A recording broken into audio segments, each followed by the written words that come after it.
satu paket di dalam ibadah itu disebut dengan qodiyah.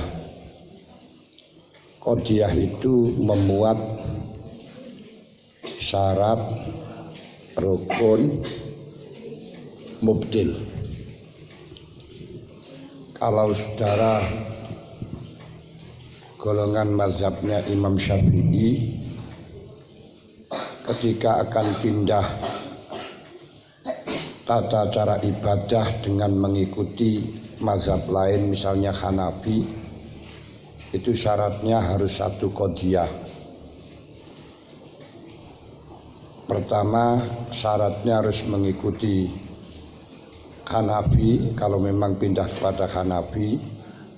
Rukunnya juga mengikuti Hanafi, mubtilnya yakni nawakidnya juga mengikuti Hanafi.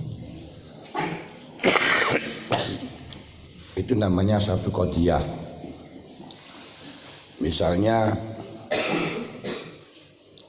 Anda di dalam membatalkannya wudu ingin mengikuti Hanafi.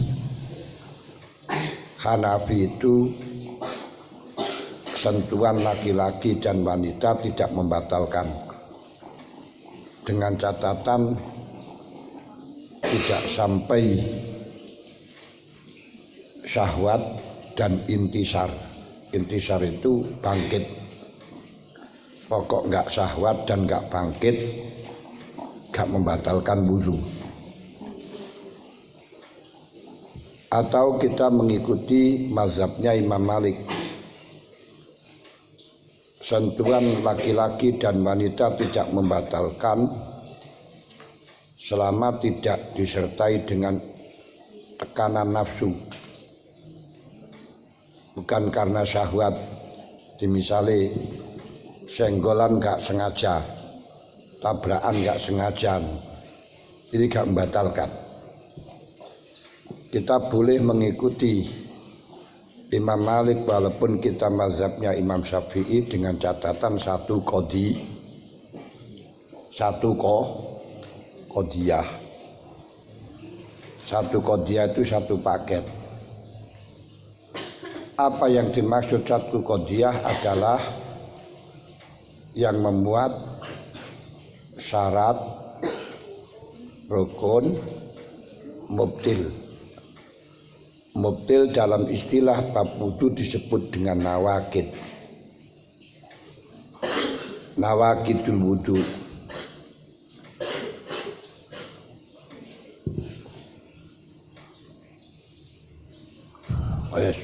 Mubtil itu bisa terjadi dari awal, bisa terjadi di tengah-tengah. Kalau nawakid itu perkara yang sudah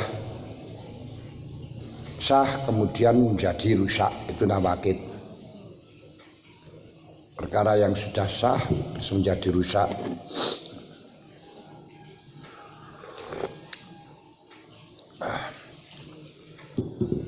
Nawakidul wudu itu juga bisa disebut dengan hadas. Hadas itu apa? Hadas ada tiga pengertian. Apa dibilang hadas? Hadas itu ada tiga pengertian. Pertama, perkara yang terjadi yang menyebabkan wajibnya wudu atau mandi, itu namanya hadas. Hadas adalah perkara yang terjadi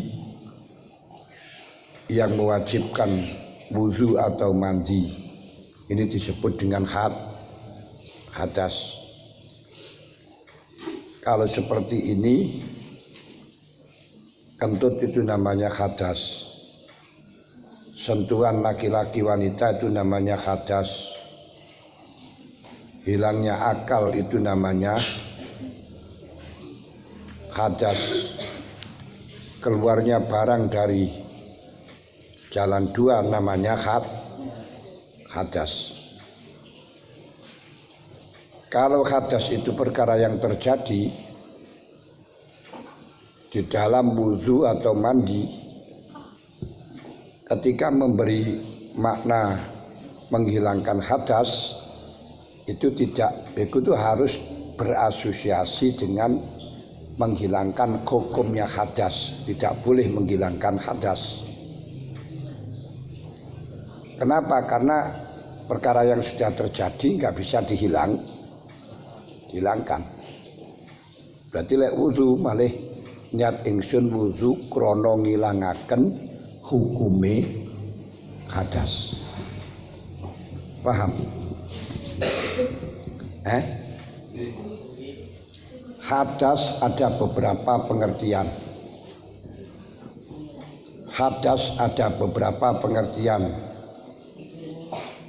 Pertama, hadas adalah perkara yang terjadi yang mewajibkan wudu atau mandi. Perkara yang terjadi yang mewajibkan wudu atau mandi. Berarti yang disebut dengan hadas itu adalah satu perkara yang keluar dari dua jalan, ini hadas. Sentuhan laki-laki dan wanita itu hadas. Hilang akalnya itu hadas.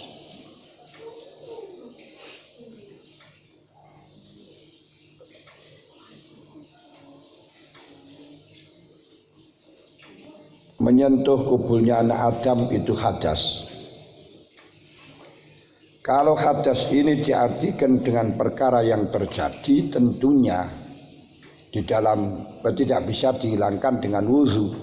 Masa kentut dihilangkan dengan wudu? Kentut sudah terjadi dihilangkan. Sentuhan yang sudah terjadi nggak bisa dihilangkan. Oleh karenanya dengan sendirinya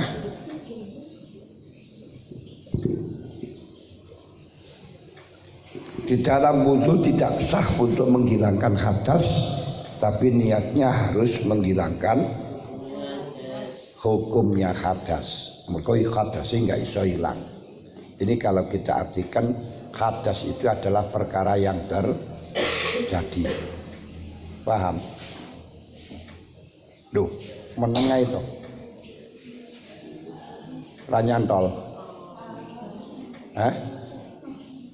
Paham ya? Kedua, hadas itu adalah suatu sifat yang melekat pada anggota sekira hijab kita dibuka akan kelihatan yang bisa hilang dengan wudu atau mandi. Berarti setelahnya orang itu kentut das misalnya. Kalau masalah bau atau tidak bau itu terserah orangnya sehat atau waras atau sakit. Kalau orangnya sehat kentutnya tidak bau. Tapi kalau orangnya sakit kentutnya bukan main. Misalnya masuk angin itu kentutnya bukan main. Nah, hadas itu adalah suatu sifat yang melekat pada anggota. Andai kata hijab kita dibuka akan kelihatan. Hijab kita dibuka akan kelihatan yang mencegah sahnya sholat dan bisanya hilang dengan wudu atau mandi. Dengan dibasuh dalam basuhan wudu atau mandi. Kalau seperti ini tidak perlu menghilangkan hukumnya hadas, langsung menghilangkan hadas. Nyatasin wudu krono ngilangaken hadas, bukan ngilangaken hukumnya hadas. Berarti begitu orang itu kentut itu di dalam anggota wudu, anggota 4 itu akan nampak sifat yang andai kata kau dibuka hijabnya akan melihat. Yompuh rupani piye Dan itu bisa hilang dengan basuhan wudu. Orang-orang yang dibuka hijabnya akan bisa melihat dan mengerti. Orang yang sudah wudu atau belum wudu itu ngerti. Orang yang dibuka hijabnya.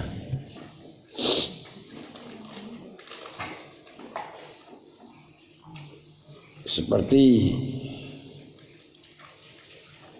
Hadratul Mukarram Mbah Yai Munzir Nazir. Mbah Yai Munzir Nazir itu seorang waliullah yang gak ngerti urusan bondo sama sekali.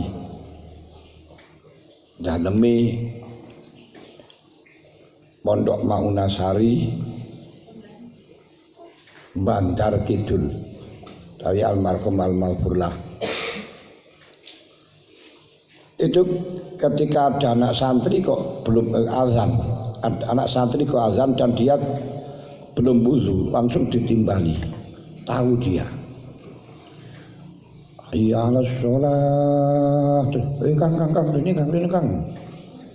Salam Yai. Wong azan ora wudu dhisik. Kelihatan. Bagi orang yang kasep, bagi orang yang mata hatinya dibuka. Termasuk apa itu namanya, beliau pernah di Tulungagung Pondok Menoro. Pada waktu ada jamaah Isyhari. Apa Isyhari itu?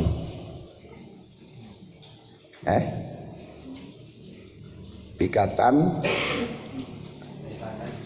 Seni Hadroh.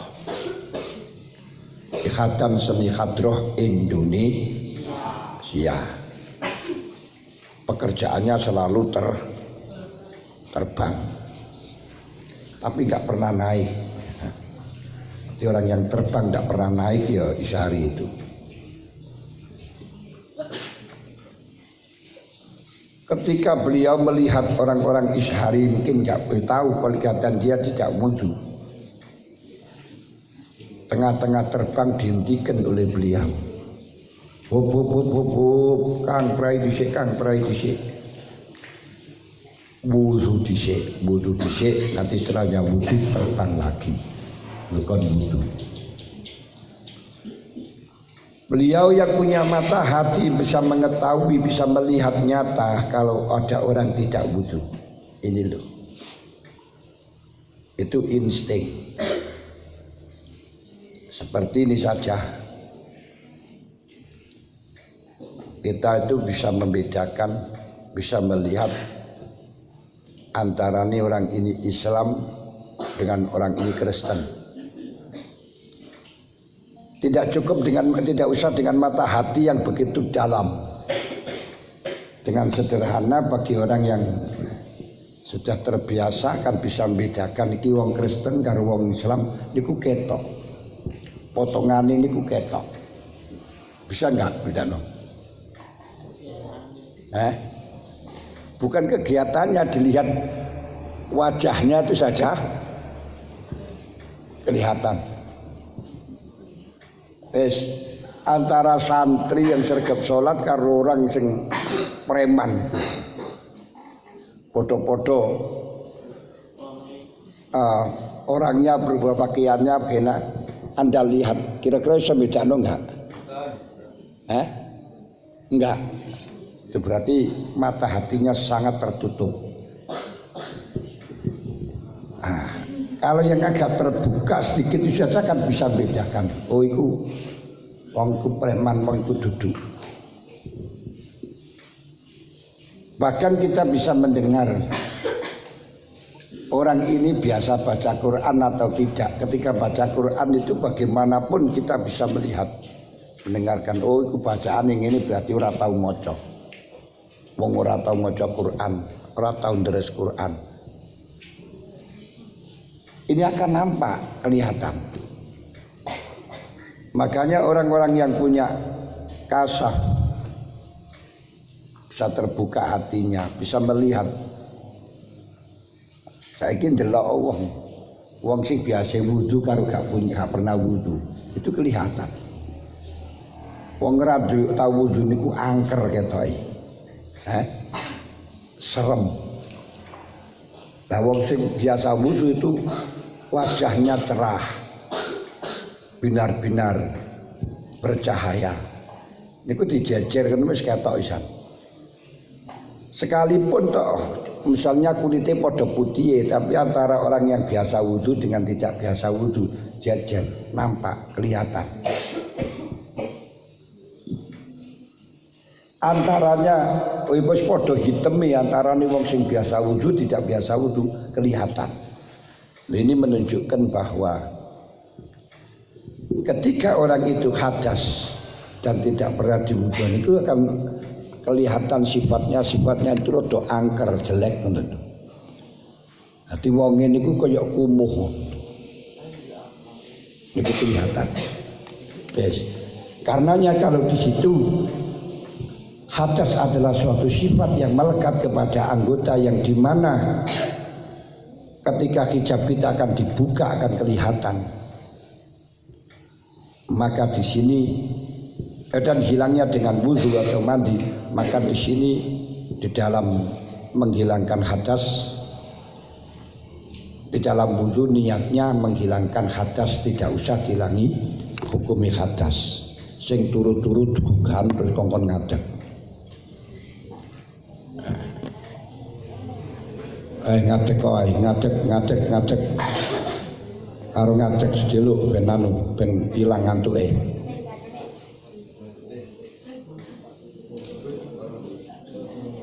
Sing turu-turu mengadeg ben ilang.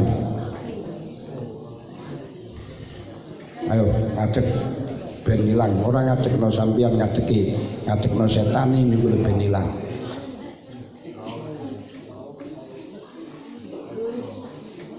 Ayo ngadeg kok sing turu-turu kemang.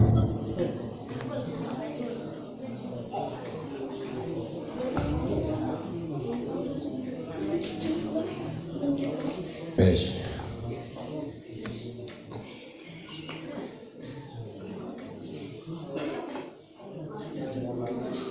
Yang ketiga,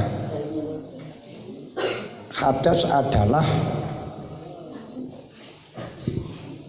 suatu sifat yang menghilangkan, yang mencegah sahnya sholat, yang bisa hilang dengan wudu, tapi bukan melekat pada anggota. Pokok yang penting maneh suatu perkara yang mencegah,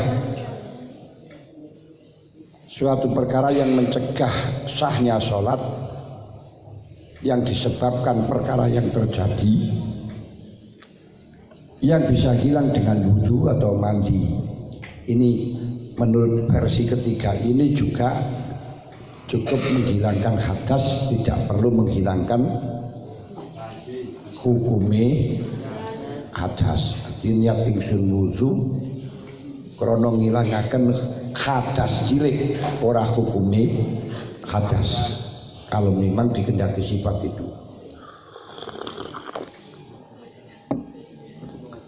Dari ketiga makna itu berarti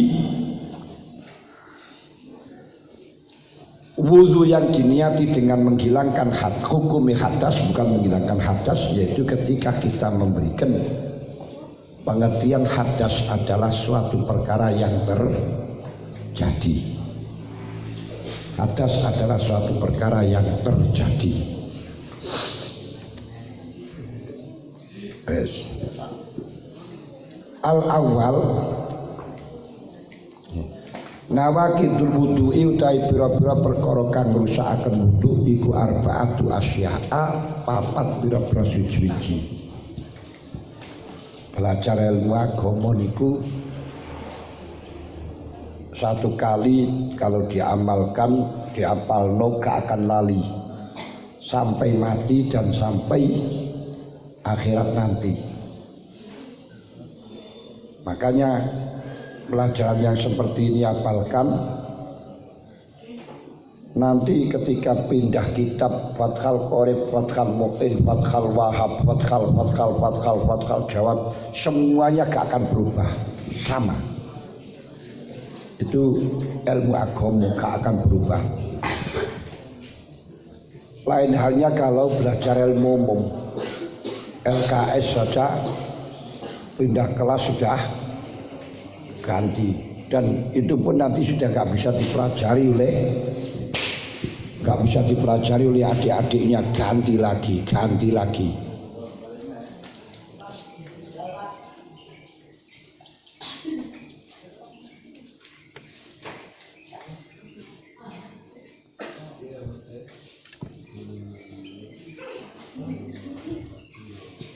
Niku wis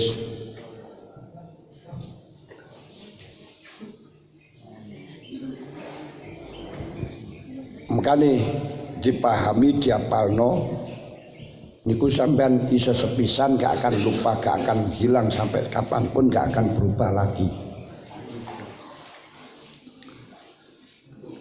Al awalu utawi kang awal iku al khariju perkara kang metu min ahadis sabilaini saking salah sijine dalan loro. Pertama, perkara yang membatalkan wudu adalah atau mengakibatkan hadas adalah segala sesuatu yang keluar dari jalan dua.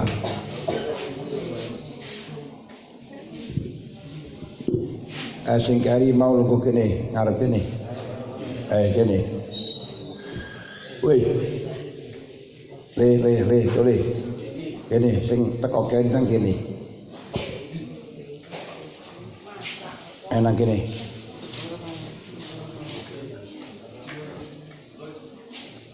Kae mau sing loro kae mau.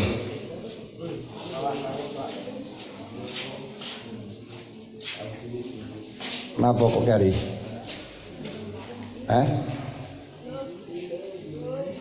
Seturu gini.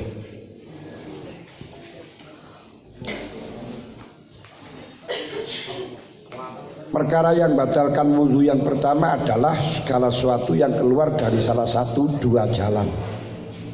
Ini menurut mazhabnya Imam Syafi'i.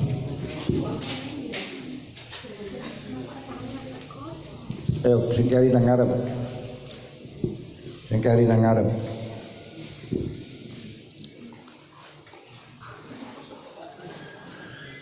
Atau dari semua lubang dari manapun, di bawah dada, di bawah pusar, kalau memang salah satu dari dua jalan itu tertutup. Kenapa membatalkan? Kalau dari firman Allah membatalkannya karena dawuh Allah auja'a ahadum minkum minal ghaiti aula mastumun nisa. Allah Ta'ala mengatakan ketika engkau datang dari waterclose tidak menemukan air maka bertayamumlah. Bahasanya Al-Quran itu sangat indah. Bukan mengatakan kalau kamu kentut, kalau kamu kencing, kalau kamu berak, enggak. Ketika engkau datang dari waterclose, datang dari WC dan tidak menemukan air, datang dari WC dan tidak menemukan air, maka tayamumlah. Nah, kata-kata dari WC inilah ulama fuqaha menafsiri dengan beberapa penafsiran, menginterpretasikan dengan beberapa interpretasi, mentakwili dengan beberapa takwilan. Di antaranya satu, kata-kata wong nang WC napa? Berak. Berarti berak jelas membatalkan. Ketika berak, ada enggak orang itu ke WC berak saja tanpa kencing? Nggak bisa, berarti berak membatalkan, kencing batalkan. Bisa nggak orang itu berak tanpa kentut? Ya, kalau berak jelas kentut, maka 3 hal ini membatalkan. Berak, kencing, dan kentut. Berarti segala sesuatu apapun yang keluar dari jalan 2 ini membatalkan. Cuman dari sini akan terjadi perbedaan pendapat lagi. Kalau menurut mazhabnya Imam Syafi'i, kenapa membatalkan? Karena salah satu dari 2 jalan ini mengeluarkan sesuatu yang sehingga baik yang keluar itu langganan atau bukan langganan, suci atau najis, tetap membatalkan. Dua apa sing langganan? Sing langganan ya berak, kencing, kentut. Yang jarang-jarang seperti batu. Ketika orang itu kencing, batu terus apa itu namanya, darah.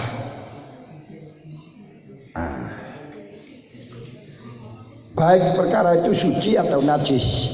Kalau suci ya seperti darah, seperti kencing, berak itu najis atau suci. Contohnya apa? Kermi. Hah? Kenal dengan kermi? Kenal nggak karo kermi? Pernah tahu? Nanti enak sing pernah atau tidak, gara-gara banyak makan kambil, akhirnya keluarlah ulat kermi cilik-cilik ini kok. Lah ini suci, kermi itu suci. Kenapa kok suci? Karena semua binatang tidak ada yang najis kecuali babi dan anjing dan keturunannya. Nah berarti ketika sholat ada binatang yang tengok-tengok, yang menjenguk, itu batal sholatnya. Makanya bisa dijadikan teka-teki, binatang apakah ketika orang itu sholat dia menjenguk kok sholatnya batal. Gini ku, jadi ketika sholat ada binatang menjenguk kok di situ batal. Binatang apa? Gini ku, kermi. Waktu sholat atau moro inceng-inceng metu, batal. Kenapa? Karena sesuatu yang keluar dari jalan 2. Ayo. Nanti waktu sholat ono binatang cenguk apa inceng-inceng, sholatnya batal. Padha karo ada sholat, ketika sholat ada kodok mencolot, sholatnya batal. Kenapa?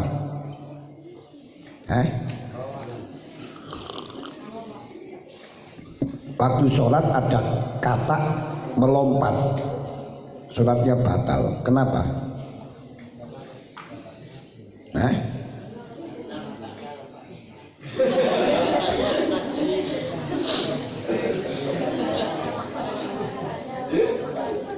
Kok katanya kok kotak-kotaknya lompat-lompat.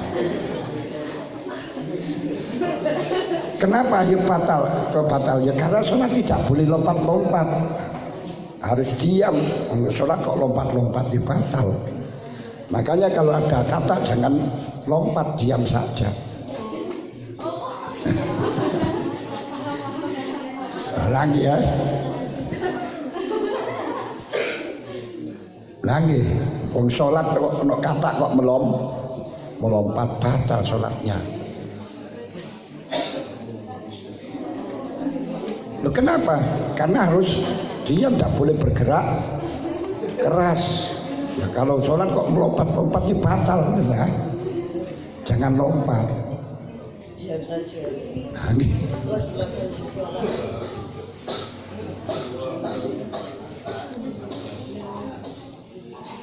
Seperti waktu sholat ada anak kecil teriak-teriak, sholatnya batal.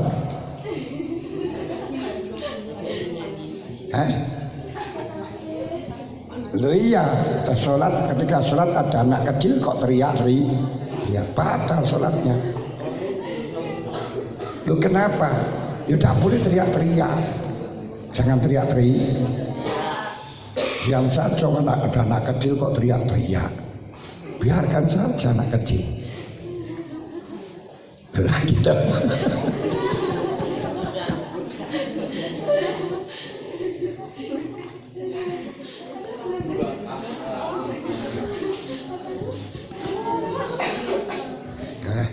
Lu paham nggak? Lagi.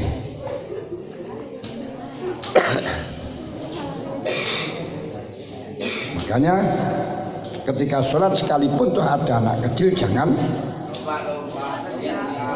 teriak-teriak, nanti sholatnya batal.